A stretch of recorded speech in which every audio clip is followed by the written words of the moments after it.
Rasheem Rooke at the United Negro College Fund, where he oversees more than 400 scholarship programs supporting thousands of students each year. With 2 decades of experience in higher education and nonprofit leadership, he has dedicated his career to expanding access, retention, and success for the underrepresented students. In his professional work, Rasheem is also an author of 2 suspense novels and a creative entrepreneur, using his writing and storytelling to inspire others. He is passionate about service, mentorship, and creating opportunities that change lives. I am just going to jump on it and thank the Rotary Club for this phenomenal opportunity to talk to you and your visitors. I want to give a special shout out to people I see. I see my sister from Alpha Street Baptist Church sitting at the table. Shout out to you. So it's a pleasure to be here. And I want to talk a little bit about what we do at UNCF, but I also want to kind of ask a favor of the people in the room with regards to service and finding purpose in service. First, UNCF, I am the Assistant Vice President for Program Management. So I have a team of about 27 individuals. And it is our responsibility to manage the 400 scholarships, approximately, that we facilitate over the course of an academic year. To give you an example of what that looked like last fiscal year, we had 400 scholarships plus. We were able to give $65 million to over 10,000 students across the country. Yeah, please, you can absolutely give a round of applause, because that work done by the people on my team is hard work. It is painstaking work. It takes a lot of time, and to review tens of thousands of applicants, hundreds of thousands, actually. It is something that they are dedicated to as a part of their job. To give you a little background, that's where I'm at now. Before this, I was the executive director of an organization that was founded in Chicago and expanded into DC called Youth Guidance. So I was working with young Black and brown boys in the DC public school system, teaching them mental wellness, mental health, cognitive behavioral therapy, to make sure that they can make better decisions when confronted by challenges and obstacles. Prior to that, I was the director of workforce development for DC Central Kitchen,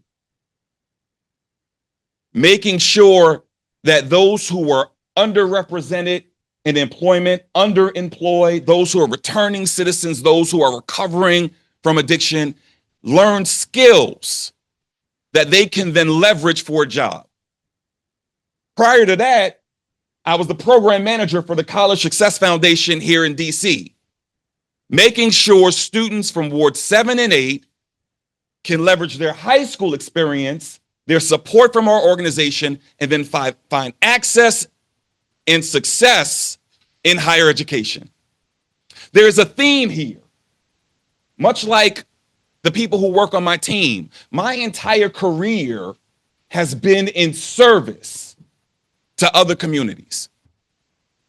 But when we talk about other people who work in other industries that aren't particularly nonprofit, how do they find themselves burrowing their way into service? For many of you, I'm pretty sure it was you were a college student or a high school student and you were always involved. For some others, it was probably you had an aha moment. There's something that happened that woke you up and said, I need to give back. For me, in 1993, when I was a college freshman, my first class, that Monday morning at 8 a.m., I don't know why I picked the 8 a.m. class going to college. I thought I could do it, but I learned I couldn't. On Monday, my instructor, Professor Coley Clark, African American literature. It was a 100 level course. So she had a class full of freshmen. It's a literature class. The first words out her mouth was, if you have come to college to get a degree, to get a job, and make money, you're in the wrong place. Now, that's what we were told. You come out of the communities that I come from, we're told you're first gen, you go to school, you get a degree, you make money. And my first instructor said, if you've come here just to make money, you're in the wrong place. She said, you can get a trade and make money. She said, you can become an entrepreneur and make money. You could have stayed in the hoods that you come from and illegally make money. But she said, if you have come to college, it is so that you can expand your mind, wrestle with the different thoughts and people you will come across, earn your degree, and then go back to your communities to serve. And that was the first time, God rest her soul, because that was the first time someone made a connection for me that service has a direct line that draws back to education. So I'm asking a favor of you, because I have been in the education system. I have worked with youth at every stage of development. I didn't talk about my background and my history in higher education. I worked over 10 years in higher education. And what I am seeing currently is that many of our youth are being influenced by the adults in their lives, and they're telling them what I was told. Go to college, get a degree, and get a job. The help I am asking is that if we could come together and start influencing that trajectory of the young people in our lives, and do so intentionally. Once again, many of us, we were in service as college students and as high school students. But many of us woke up one day at 40 and said, wow, I could have been doing this all along. Because we found purpose in education. So education serves as a foundation. It is something that expands our minds, and we can use our own stories to encourage the young people we come across to say, hey, education is just your way in. It's just your way in. Education is just the start of this, because they got an advisor that's telling them just get the degree and go. They got a mama that's saying just get the degree and go. There is someone telling them just get the degree and go. College is the start and the end of your journey. But if you share your experiences of how you went to college and you took a class that you never thought you was going to take, or you went to college and you met friends that you never knew existed. I got to Howard University. I came down there for grad school. I'm coming out of New York. I'm meeting people. My first question is, what's your name? Second question is, what are you studying? Third question is, where you're from. I'm meeting Black people from Alaska. I didn't know. I'm asking dumb questions like, do you sleep in an igloo? But college expands your mind, that you live a life similar to mine. We're sharing our stories.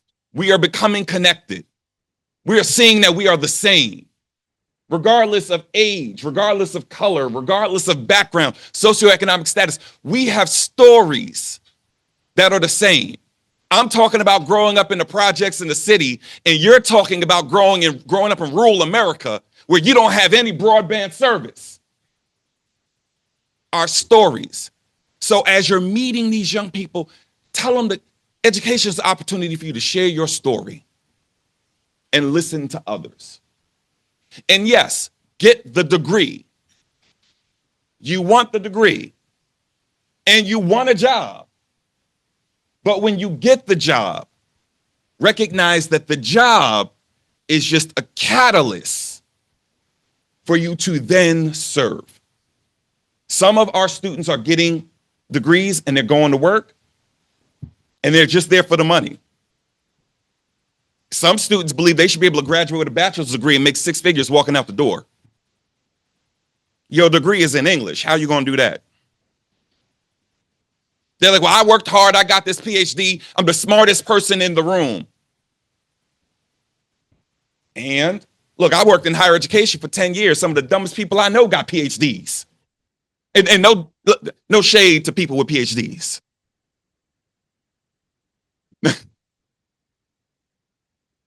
Present company excluded. We got intelligent people in here. But after they see education as a foundation, they should not see it solely as a way to make money. Because if you got education and you don't know what to do with it, then you will not be able to make money. There are people who will graduate by the skin of their teeth and want to be your doctor. You got to know what to do with what you have. It's an old story. I love to share it. It's about 4 people on a plane that clearly has engine trouble. So the pilot, one of the 4, comes out and he says, listen, y'all, I got bad news and I got good news. Bad news is we're about to crash. Good news is I got 3 parachutes. But it's really sandwiched between bad news. It's 4 people on a plane. So he's like, look, I got to get out of here. I got a family to go to. I'm grabbing one of these parachutes. I'm going to leave. So that leaves the other 3 people on the plane with 2 parachutes. It is a 70-year-old preacher. It is someone who considers himself the smartest man in the world. And the third person is a 10-year-old boy. So the man who is the smartest man in the world said, look, if I go down with this plane, I got the cure cancer on deck. I'm doing some other good work. Look, I can't die. I'm grabbing one of these parachutes and I'm leaving. So the smartest man in the world grabs the parachute, jumps out the plane. And then now the preacher looks at the little 10-year-old boy and he says, listen, there's 1 parachute left and I've lived a long life. I've done God's work. You go on, you take that parachute and you get out of here. And the 10-year-old boy said, listen, preacher, the man who's the smartest man in the world just grabbed my backpack and jumped out this plane.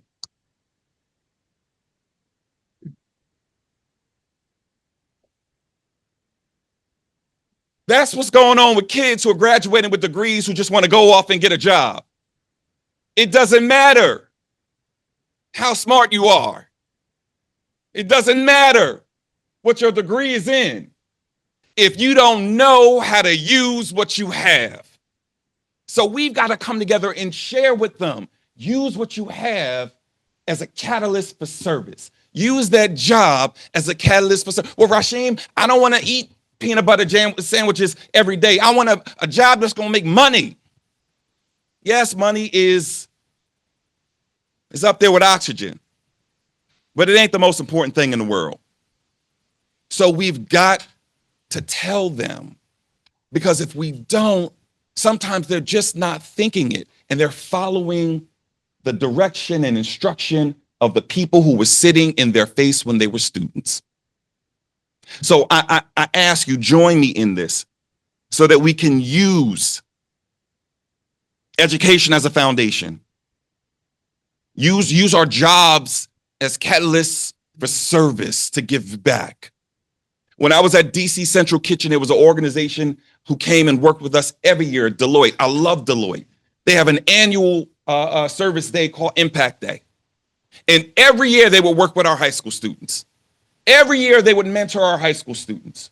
Every year, yeah, they're making their money at Deloitte, but they understood that making the money wasn't enough.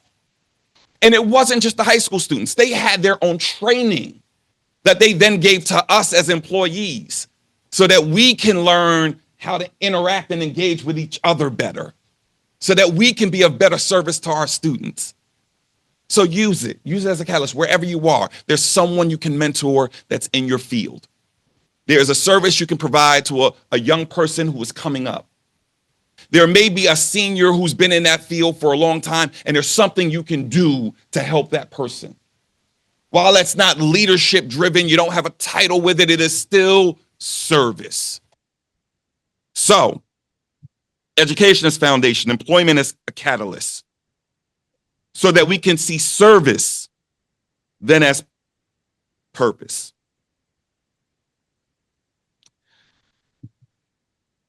What do you do with what you have? Then you start to do what you're going to do with what you have. And when you do it repeatedly, that becomes who you are. Our brain, and once again, I'm not a scientist, I didn't get the PhD, but there is a word, neuroplasticity. That means our brains grow when we use them over and over and over again to do something new and different. It creates habit. It shapes us to become who we are.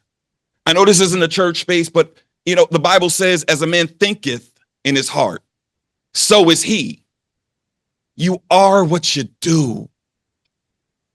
You are what you do. And that's where purpose aligns. Purpose is found when we align our education with service. That's where it's found.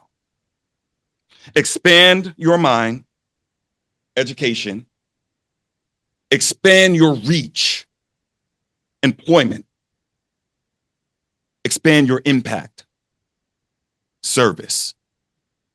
And it reminds me of another one of my favorite stories, and then I'll shut up and take questions. There was, I love this one. There was a man who died, and he went to meet his maker. And the maker didn't ask him, well, what was your religion? Who'd you pray to? Where'd you go to church? He didn't ask him that. He just said, show me your wounds. And the man said, what? And his God said, show me your wounds. Man was still like, I don't know what you're talking about. And the last time he said, show me your wounds. And now he's getting scared because he's like, oh, I'm not going to get into heaven. He goes, Lord, I have no wounds. And then his God in return said, was there nothing worth fighting for? That's where our purpose lies. And what we determine is worth fighting for. They'll tell a child quickly, oh, your passion, it lies in everything you like. Go on and find the things you like, and you will operate in your purpose. Well, there's another side to that coin. Find the things you hate. Find the things that get under your skin. Find the things that keep you up at night, asking God, why is it this way? Because you may have been put here to take on the wounds to fight that battle. And that's what we've got to get to our young people immediately. Because we see social media and we see the throngs of youth that'll come out for Black Lives Matter or Me Too or something about youth violence. We'll see the throngs of youth come out, but that is momentary. And then they go back to their classroom. They go back home. But we don't see a consistent energy where our young people are leading service in our communities. I think if we come together and we just say to one young person, one high school student, one college student, let me talk to you about how you can serve in little ways so that your presence is felt day in and day out. So my ask is that you come join me in this journey. Thank you very much. Now, I am willing to take any questions on anything. Be higher education. It could be UNCF. It could be about service. But I'm here. Y'all got me. You told me about that. I don't know whether to vote for you or pray with you. I love it. My wife works with foster kids, foster families, and some other members here do as well. And one of the problems is often when you lack that mentorship, you lack the support. And I wanted to ask your advice to organizations that are trying to support the families that are supporting the kids.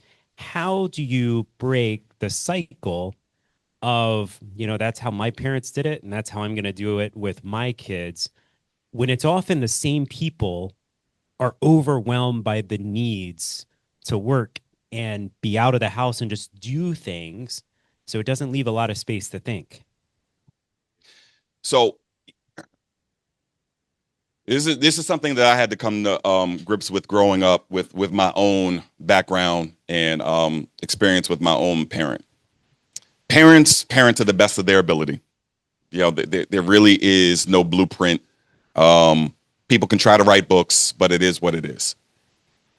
What I do encourage is that if there is a parent that wants their child to experience something more, and they feel they don't necessarily have the skill and the ability to provide that for them, take advantage of those resources that are in the community.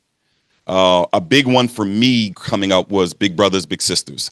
When I was 7, my mother, who was working 3 jobs, had her own trauma to deal with. She put me in the Big Brother, Big Sister program, and that helped sustain me in the environment that I lived in. My big brother was phenomenal. Currently still is phenomenal. He's living off the coast of Naples now because he's in the U.S. Navy. But I encourage families to take advantage of the resources that are given to them. I have a friend who graduated from Howard University. She was born mixed race, black and white, put up for adoption, adopted by a pair of white parents. And those white parents said, we can't do much with you past high school. We're making you go to Howard University. And she went kicking and screaming. But the parents recognized there was something at Howard University that would teach her about what it meant to grow up and be a black woman in an American society that they couldn't give her.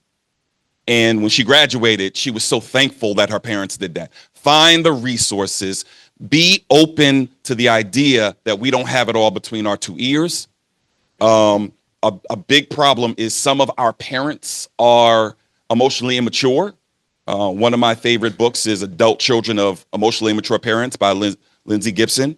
So I always encourage people to look into that so they can identify and orientate themselves to their experience with their parents, and maybe as adults can find new ways. And if they have children, they can then break the cycle with the children that they have. So I hope that answers your question. Thank you. I wanted to talk to you about the United Negro College Fund. From an outsider, to me, it seems that the civil rights establishment is largely passing away.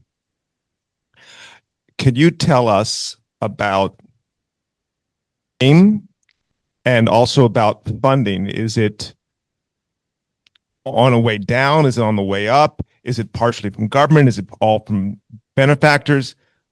Give us a rundown of that in light of today's times. Sure thing. As for the name, we are 80 years old, and we were created in a time where you had the National Association for the Advancement of Colored People, NAACP. You had the Negro Council of Negro Women, NCNW, and you had the United Negro College Fund. So the name is tied to a legacy. It is UNCF is what we are known as. And I grew up watching commercials on television. That mine is a terrible thing to waste. So I do not, I cannot speak for the organization. Can't speak in terms of direction. I'm confident that, we'll retain that name. because when we look at the money we actually give out for scholarships, they go to all kinds of students in all situations of all flavors. Thank you, Donnie. So we are supportive, but the organization itself is really a fundraising organization because we have a membership of HBCUs, and what we do is we support them financially with capacity building and advocacy, and then also with scholarships. So we're a multi-layered organization. The money that we have right now comes from donors. Those donors typically are from corporate America or philanthropy. We do not have federal funds that come to us, but the challenge is you do have companies who are very I'm trying to say this carefully because I know y'all probably recording this.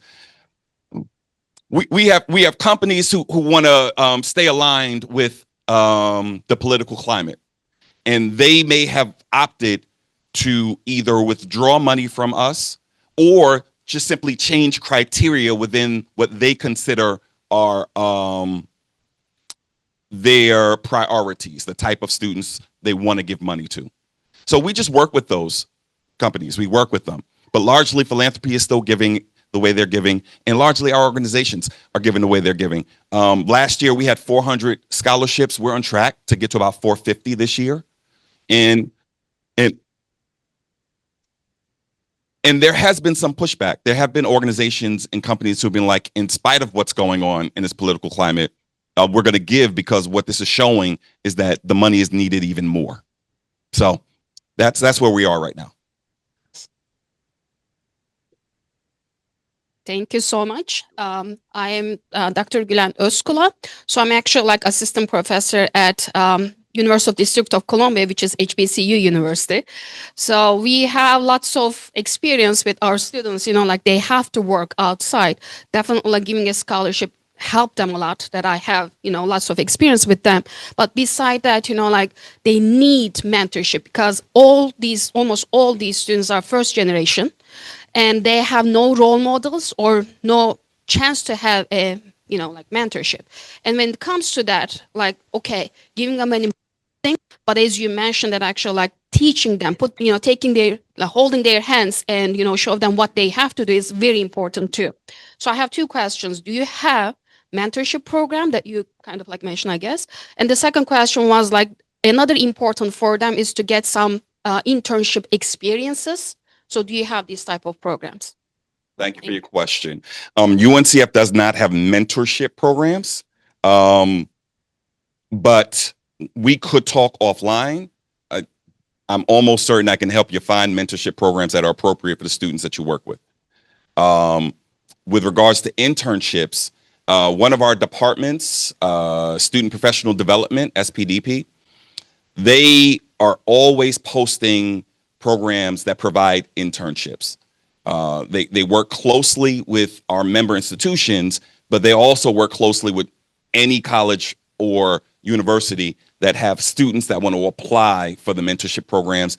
And largely those mentorship programs, those internship programs are tied to companies that want to employ these interns at the end of that internship experience, should they meet the criteria. So it's internship with the potential for employment based on the company that has that program. And sometimes it's internship just so that they can learn and get some skills and grow.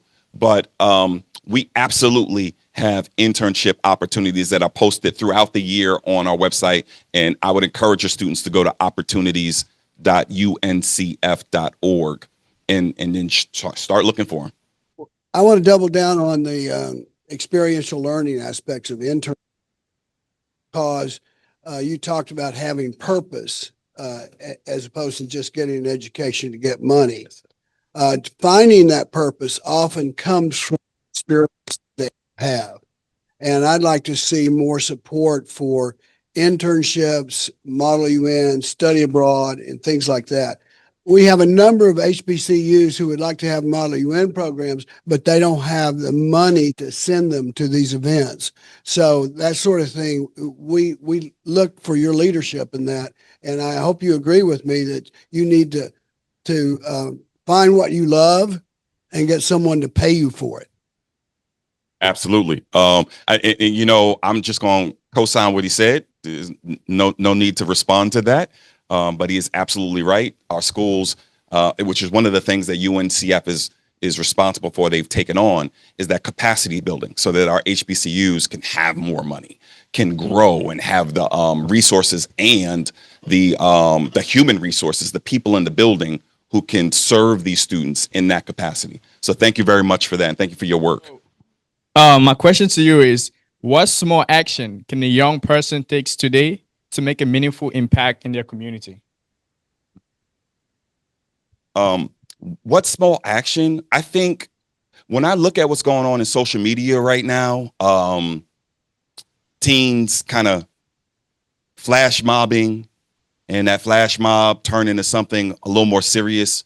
I think a small action is for a teen to have some positive peer pressure on their friends, to have serious conversation about following the crowd, or standing out, doing something different, or doing what everyone else is doing. I think that's a small thing that could potentially have a huge impact, because some of those young people are doing just that. They're following the crowd, and a lot of them were raised better. And if they just settled in on not going with that popular culture and settled in on, this may not be a good look. And it could be anything. It could be peer pressure, could be, hey, have you studied for the test tomorrow?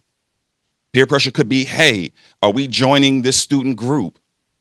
Peer pressure could be like, hey, what are you doing on the weekend? Oh, you about to run the street? Well, no, my mother said y'all can come on over here and we can play video. Like, young people can have an outsized impact on their peers if they are confident enough to go against what they're seeing. So I think that might be helpful. All right. No, thank you. Appreciate that.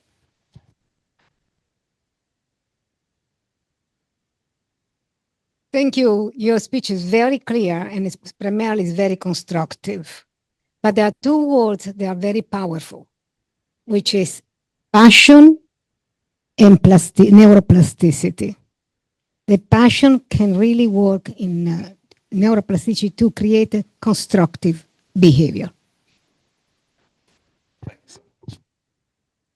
Yeah, and she sounds like she an expert in that too. So I'm going to leave it alone. Rotary Club, Washington, D.C., thank you so much. It's been a pleasure to talk with you. I am here.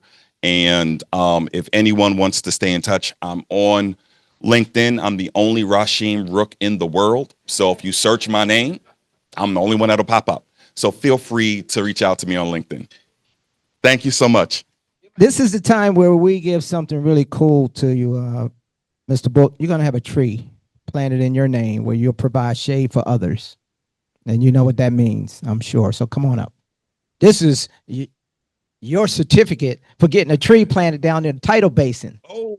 Yes, and we will give you the coordinates later. All right.